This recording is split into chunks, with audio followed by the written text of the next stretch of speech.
Hey everyone, I just want to show you something I discovered with what you can do with this Brook Wingman converter, this PDP fighting pad, and some awesome games here. So what's cool about this combination is this controller, and what's cool about it is, you know, it sounds awesome, and I've been looking for like a Neogeo SNES controller, and there is one out there, but it was for like a development kit, and they're very hard to find, and I haven't found one. So I went down the rabbit hole, and I came across this solution where you could hook up a PS3 controller up to this converter that will go to the SNES, which is this right here, and these buttons, everything's a micro switch.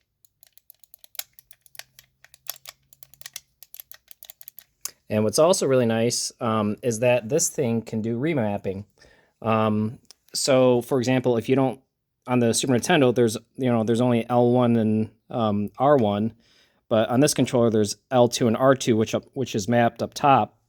So when I was playing Super Metroid, for example, and I was trying to aim up or down, I had to use these buttons, which wasn't very comfortable. What's great about this thing is that you can do remapping, and you can find out how to do it on the website. It shows you how to do it. It's not too hard. You gotta press the PS button and the start button. In the instructions, they call the start option and select share, and it's something like you hold on the PlayStation button and the start, you select the button that you want to be the result. So for example, if I was doing L2 and I want this to be L1, I would press this first, then press L1, and then some, I can't remember all the steps, but hopefully you get the point. So I'll show you what this is like. So I'll unpause this. And I'm doing this one-handed as I hold the phone, but and I was worried about like latency, but I'm not. I don't know. I don't really notice any. I mean, I guess if you can time when you hear the click versus the jump, so.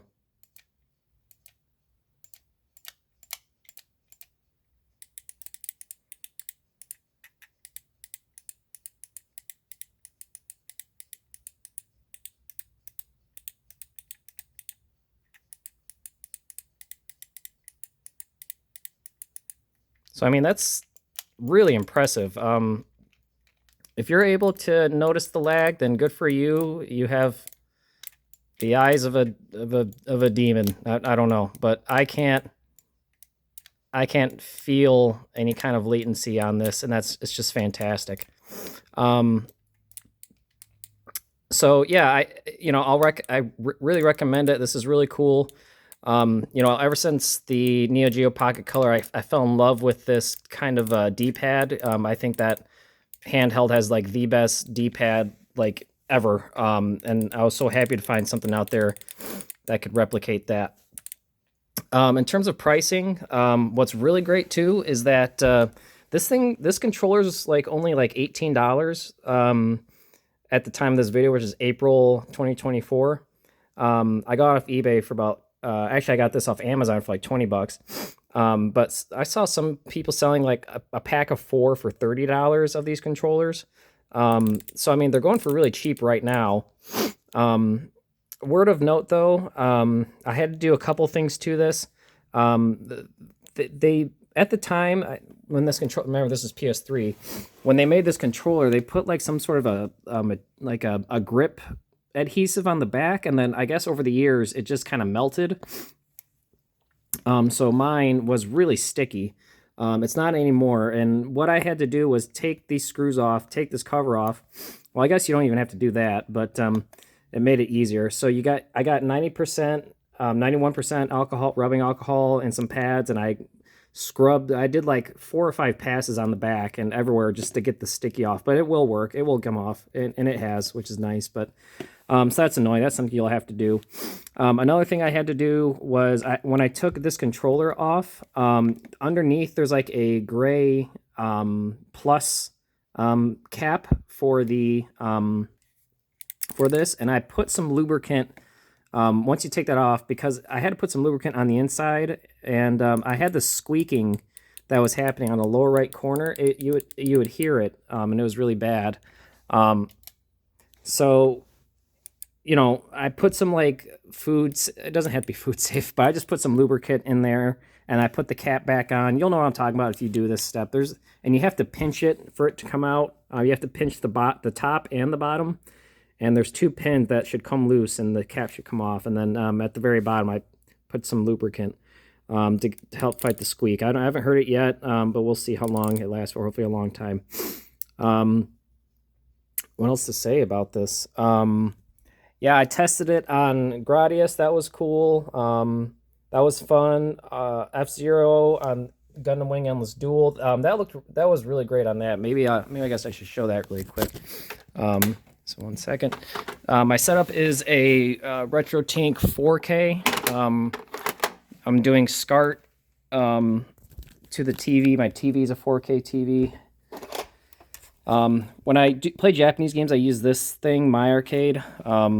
They got some other options out there now. You can break the tabs off your Super Nintendo and go that route. That's just, I'm not comfortable with that. I'm a hashtag no cut mod kind of guy. So let's get that in there. Sorry, I'm doing this all one-handed. I don't make content for a living, so I don't have a good setup for that. Okay. All right.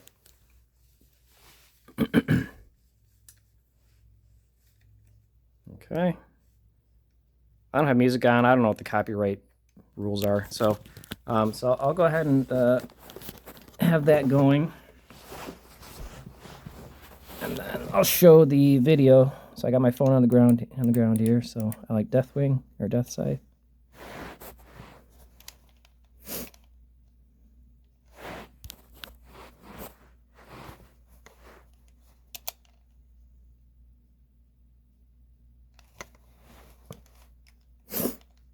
All right.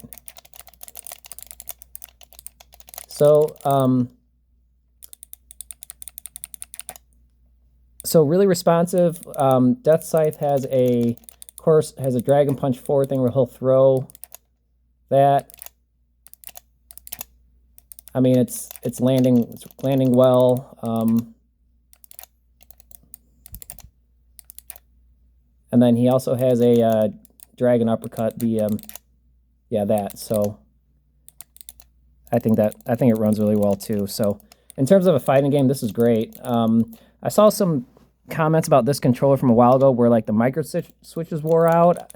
I don't know. I got this controller in today. Everything's running fine. Other than I had to, you know, take it apart and clean it. That sucked. And add the loop to it. But it, you know what? This is really cool. This is really cool, and I'm really glad that this works.